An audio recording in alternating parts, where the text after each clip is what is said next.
dakwaannya seperti apa gitu. Supaya yang kalian dengar banyaknya dipotong-potong, kan banyak potong.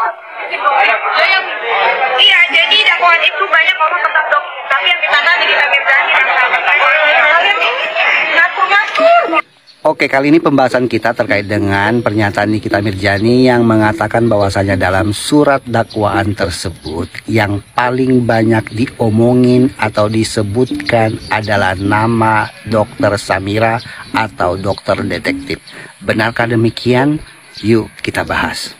Ini bukan tentang saya mau membela Dokter Samira atau dokter detektif, tetapi faktanya adalah di dalam surat dakwaan itu nama Dokter Samira atau dokter detektif yang sebagai saksi ya disebutkan itu untuk peristiwa di tanggal 9 Oktober dan 11 Oktober 2024 terkait dengan di mana Doktip atau Dokter Samira ini mengunggah satu video di tanggal 9, yaitu video review produk dari Dokter Reja Gladys. Kemudian di tanggal 11 Oktober 2024 juga Doktip ini kembali lagi mengunggah video review terkait dengan produk Dokter Reja Gladys juga. Dan Dokter Samira lagi disebutkan di dalam surat dakwaan itu terkait dengan permintaan Doktip yang mengirimkan surat rekaman suara kepada yang namanya Arif yang merupakan kenalan oleh Doktip ini untuk menyampaikan kepada Dokter Reja Gladys agar membuat video permintaan maaf kepada masyarakat dan video permintaan terima kasih kepada Doktip dan agar tidak berjualan atau berdagang untuk beberapa hari dan tidak live untuk beberapa hari dan tidak membuat miskin juga kalau misalnya tidak jualan. Lebih baik fokus dulu untuk memperbaiki produk. Nah, nama-nama Doktip atau Dokter Samira yang disebutkan di dalam surat dakwaan itu hanya terkait dengan peristiwa di tanggal 9 dan 11 Oktober 2024. Jadi tidak seperti pernyataan Nikita Mirzani di video yang awal yang mengatakan bahwasanya dalam surat dakwaan itu yang paling banyak diomongin adalah nama Dokter Samira atau dokter detektif. Namun yang paling banyak justru sebaliknya. Di dalam surat dakwaan itu yang paling banyak disebutkan terkait nama Dokter Reja Gladys, Nikita Mirzani, Dr. Oki Pratama, dan Ismail Marzuki. Oke, ini ada komentar yang bunyinya, lah emang kenapa junjunganmu kasih uang kalau nggak ada udang di balik bakwan? Tuh di kepala pakai ya buat mikir. Oke, untuk menjawab komentar kamu ini, sebenarnya jika kamu bisa mengikuti seperti apa surat dakwaan yang telah dibacakan di persidangan kemarin, ataupun kamu menonton video-video saya yang mana saya mengulas kembali terkait dengan surat dakwaan di video-video sebelumnya, kamu akan bisa menemukan jawaban atas komentar kamu yang di atas ini.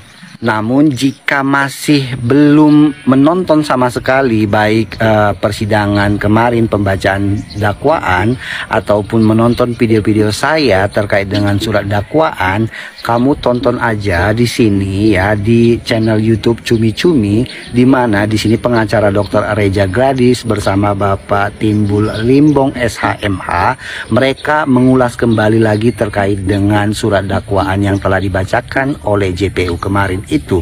Dan di situ kamu akan menemukan jawaban mengapa Dokter Reja Gladys sampai mau memberikan uang sebesar 4 miliar rupiah. Oke, mungkin banyak pertanyaan dari antara kalian yang menanyakan terkait dengan surat dakwaan si terdakwa NM ini. Mengapa dalam surat dakwaan itu ada percakapan chattingan WhatsApp antara Nikita Mirzani dengan Dokter Oki yang tertuang dalam surat dakwaan tersebut.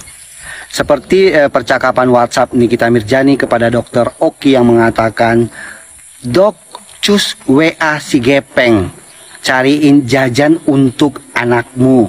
Maksudnya anakmu itu aku, bukannya Bems. Kalau Bems itu duitnya udah banyak. atau percakapan WhatsApp dari terdakwa Nikita Mirjani dengan saksi Dr. Oki Pratama yang mengatakan, "Deal ya 4 liter dedinya BEMS, akhirnya aku bisa membayar sisa KPR-ku." Lalu dibalas sama Dr. Oki ini yang mengatakan, "Woke, Ami kesayangan." Kalian tahu itu semuanya didapatkan dari mana? Itu didapatkan dari Ditcyber Polda Metro Jaya, hasil ekstraksi dari lab forensik terhadap keempat HP milik DRO, DRS, NM, dan IM. Bravo Ditcyber Polda Metro Jaya, mantap. Sebenarnya Nikita Mirjani sudah pernah berkomentar di video saya jauh sebelum dia ditahan ya. Dan saya tidak pernah mau menaikkan komentarnya atau mau menunjukkan kepada publik bahwasanya saya dikomentari oleh Nikita Mirjani. Enggak kayak gitu konsepnya. Nah, kemarin itu juga akun Nikita Mirjani ini berkomentar di video saya yang ini dengan mengatakan ya, komentarnya seperti itu. Dan ini saya tahu, ini admin dari Nikita Mirjani ini sendiri yang berkomentar. Dan lalu kemudian hari ini berkomentar lagi, "Dibayar berapa mas?" Ternyata benar ya seperti yang diomongin oleh netizen ya di sosial media itu. Nggak NM-nya, nggak bala-bala, nggak para pengikut fanatiknya, itu selalu menilai segala sesuatunya itu dibayarlah, bujerlah, apalah, karena memang adminnya sendiri kelakuannya seperti ini. Sekarang gini, kalau misalnya saya tanya balik lagi ya kepada yang berkomentar dengan menggunakan akun Nikita Mirjani ini, kira-kira orang-orang yang mendukung NM itu dibayar apa enggak? Kalau misalnya dibayar, saya mau daftar. Saya mau daftar untuk mendukung Nikita Mirjani, tetapi untuk kasus yang lain, contoh kasusnya Pak Del, saya akan dukung Nikita Mirjani membela Loli sebagai korban. Saya akan dukung, tapi dengan satu syarat, saya dibayar. Tapi kalau misalnya nggak dibayar, ya saya nggak mau. Tapi terlepas dari itu semua, ada hal yang lebih penting sih sebenarnya. Yang lebih penting itu adalah ketika JPU sudah memberikan dakwaannya seperti itu, yang sudah menyebutkan peran dari DRO dan DRS, itu kenapa tidak ada ketersangkaan gitu kan? Padahal sebenarnya kan diatur dalam Kitab Undang-Undang Hukum Pidana adanya turut serta atau menjembatani dalam perlakuan tindak pidana itu harusnya masuk. Itu kenapa JPU harus dong diberikan keadilan kepada Dr. Reza, karena Dr. Reza ini kan sebagai korban. Ada penghubung di sana, ada DRO dan DRS. Itu gimana statusnya? Ya harusnya tersangka dong. Kalau Anda sudah berani mengatakan di dalam dakwaan tersebut adanya peran DRO dan DRS, kenapa kamu tidak melakukan pemanggilan ataupun mentersangkakan atau bagaimana? Coba proses hukum itu dilakukan dengan baik agar apa? Agar si korban mendapatkan keadilan yang seadil-adilnya begitu. Karena apa? Karena ada peran kedua orang tersebut. Nah itu gimana JPU? Ayo dong JPU-nya tegak lurus dong. Jangan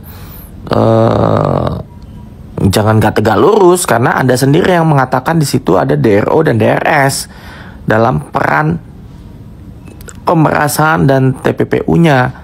Ayo dong, yuk JPU ayo. Sama ada satu lagi yang aku janggal, yaitu di mana NM mengatakan dia membaca BAP Dr. Reza entah dari mana gitu. Dari mana selain dari penyidik? Coba kita berpikir, yang megang BAP itu adalah penyidik. Kenapa bisa dibaca oleh NM? Itu gimana ceritanya? Ada kok itu, ada kok rekamannya, ada kok jejak digitalnya saat di tanggal 24 Juni ya, dalam persidangan, keluar persidangan bacaan dakwaan, NM mengatakan saya membaca BAP Dokter Reza 3-4 kali atau 5 kali ya, lupa aku.